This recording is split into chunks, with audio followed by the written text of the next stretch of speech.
You're listening to the Coffee Hour. I'm Andy Bates. Sarah's out today. She'll be back soon, though. She'll be out today and tomorrow, but she'll be back soon. But it is Monday, November 18th. That means it is Mental Health Monday. Good topics on deck.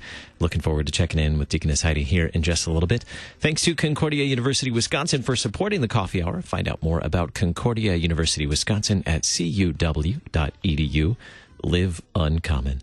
On deck today, Mental Health Monday, and an upcoming concert right here in St. Louis, the After Chapel concert series at Concordia Seminary in St. Louis. We get to talk with one of our friends that will be presenting at that, also from Intersect Arts Center here in St. Louis. So we'll learn more about Intersect Arts as well. It is time to check in with Deaconess Heidi Goehmann for Mental Health Monday. Good morning, Heidi. Good morning. Happy Monday. Happy Monday, yay! Someone was pointing out to me, sharing how much they appreciate Mental Health Monday, and they said, it's great that you do it on Mondays, because Monday is the most depressing day of the week. I was like, oh, I never really thought of that. But it's always good to insight. like start our week off right. Yeah, like get it going with things that are important, and a little poke at the brain to like think about the things that we need to do for our own mental health. Absolutely. And speaking of listeners, that's what we're going to dig into today. Some questions from listeners. We fielded some questions from listeners in social media and other places. And so we're going to dig into some of those today. Looking forward to doing that. A little disclaimer. This is not therapy. Seriously, this isn't therapy. It's true. We're addressing... It's important. Right. We're addressing mental health issues, but, this is not intended to take the place of therapy or to replace therapy, or to provide that specifically for a personal individual. So if you're listening to these questions and thinking, oh, this is something I need to deal with, then seek an appropriate professional to assist you with that. This is really more speaking in general terms to get us thinking about these things, so that if we do need to seek that out, you find that you seek a professional to help you. This is not to take the place of personal professional therapy. Okay, disclaimer done. Mm-hmm. There we go. Mm-hmm. So we're going to dig into some listener questions and start off with stigma and awareness. And we've talked about some of these already on Mental Health Mondays, but always good to come back and revisit these. So stigma and awareness regarding mental health. Are you ready? I'm ready. I'm ready. I think it's awesome too. Like you said, we've already visited some of these, and so we definitely encourage people to check out the archives. But I think people asking the questions tells us that like these things are important to them, that we are noticing that we need to be engaging in the conversation about mental health, which makes me really excited, Andy.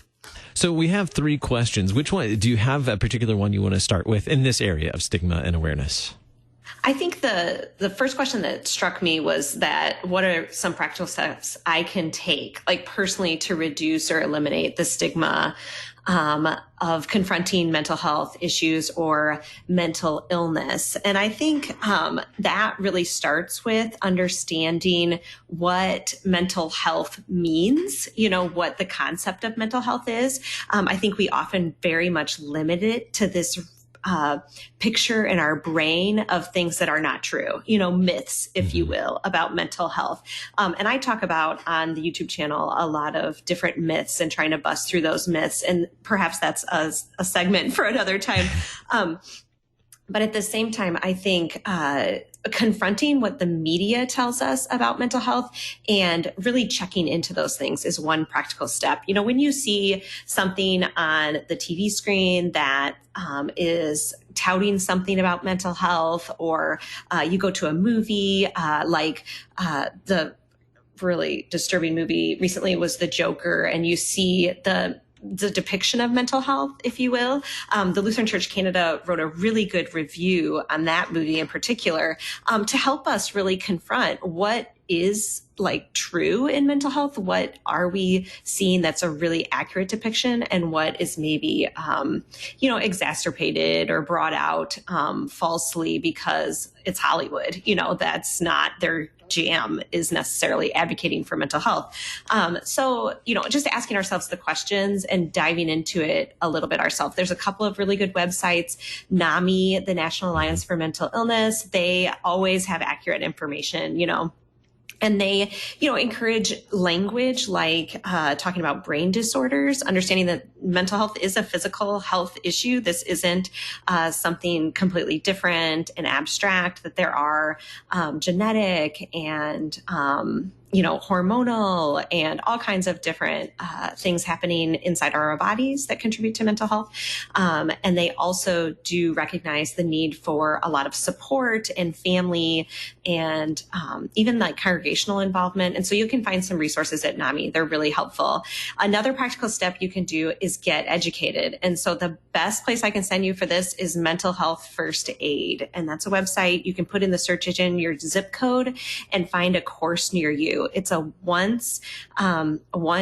day shot, if you will, an 8-hour, crash course in just recognizing mental health struggles.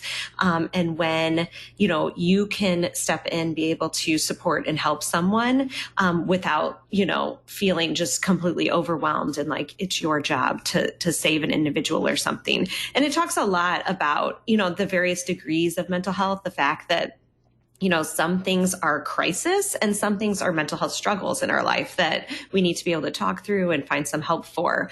And so mental health first aid is probably one of the best steps that you can take to get educated. There's an adult course and there's a youth course, and they are working on a teen course for teens to be able to, recognize and help what's going on with other teens to help them feel a little bit better equipped as well. So those are a few things, just a beginning layer of where do I go for good information, and beginning to sort through that. And as one who has taken the mental health first aid course that was provided by my previous employer, I certainly can say that it's been very useful, very helpful. It's time for me to probably take a refresher. It's been a while since I have taken the course, but it certainly has been insightful, not only in terms of reducing or eliminating the stigma, but also helping me to feel more useful, or to be more useful, not just to feel more useful, but to be more useful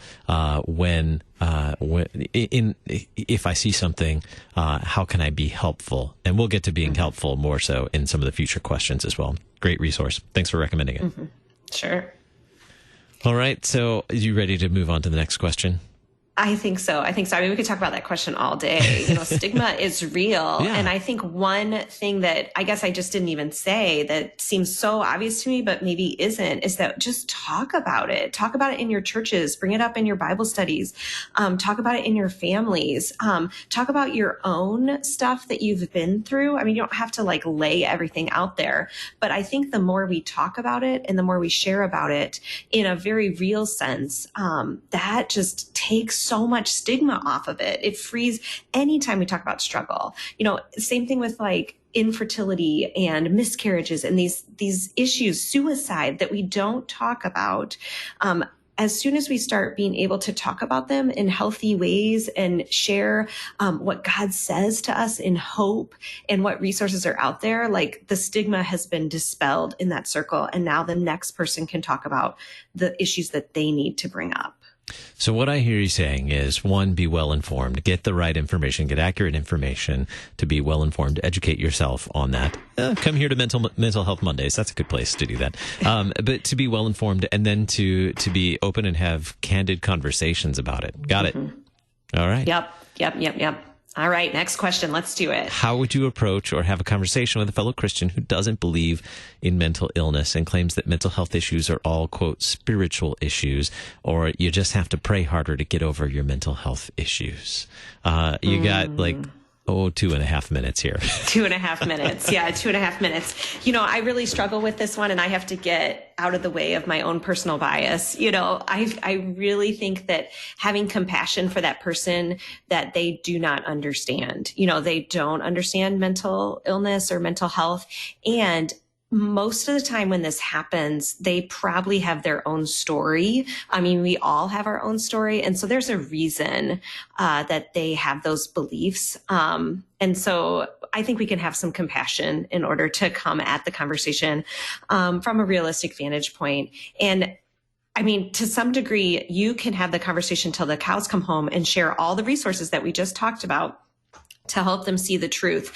And they may or may not be willing to do that. Now, I find that someone who is actually struggling with mental health problems is not the person that has this particular issue. A lot of times people that have their own anxiety, depression, and all those different things, they usually are not like kind of shoving it off to the spiritual side. It's their supports that are. And so I think it's our job to be the better support, if you will, to be the person who's like, well, let me, inform, let me just speak truth in the same way we would share biblical truth.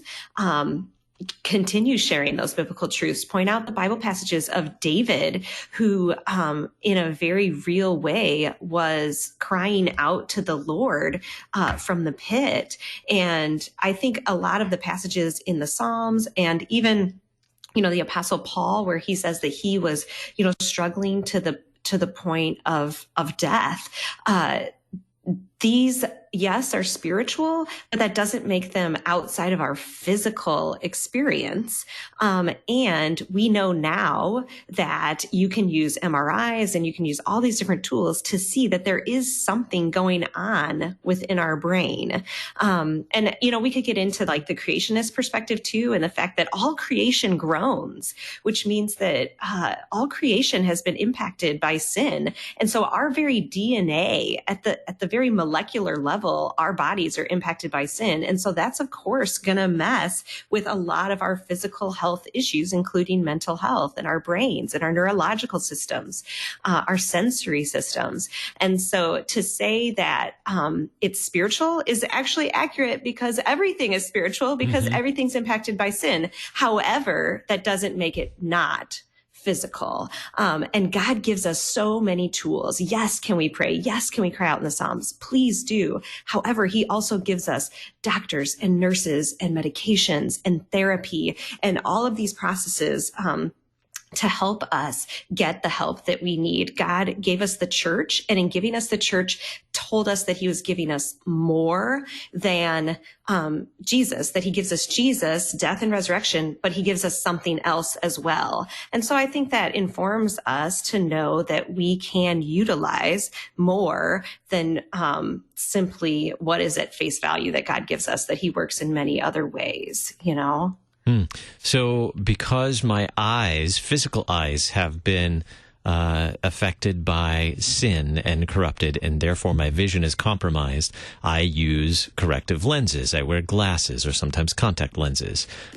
So would someone in the same case tell me that I don't need glasses, I just need to pray harder to get over my vision impairment?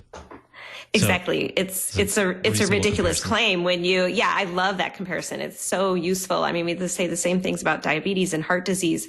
All of our body is impacted by sin. And not to keep that, I don't mean to say that in a very simple way. I mean that in a very complex way. And so we wouldn't necessarily look at the person that's depressed and be like, oh, you must have sinned. That's absolutely not what we're talking about, but more what you're saying, that your eyes have been impacted, your brain has been impacted, your heart has been impacted, and we're going to see that in a place that's separate from what we are doing by choice, if you will. Mental Health Mondays with Deaconess Heidi Goehmann, always insightful, and we have more to come next week as well. Coming up in December, Mental Health and the Holidays, some special editions of Mental Health Mondays. Looking forward to that. Thank you so much, Heidi. Always a pleasure to talk with you. Thanks. I'll see you next time. Coming up in just a little bit, the After Chapel concert series at Concordia Seminary in St. Louis. You're listening to the Coffee Hour. I'm Andy Bates.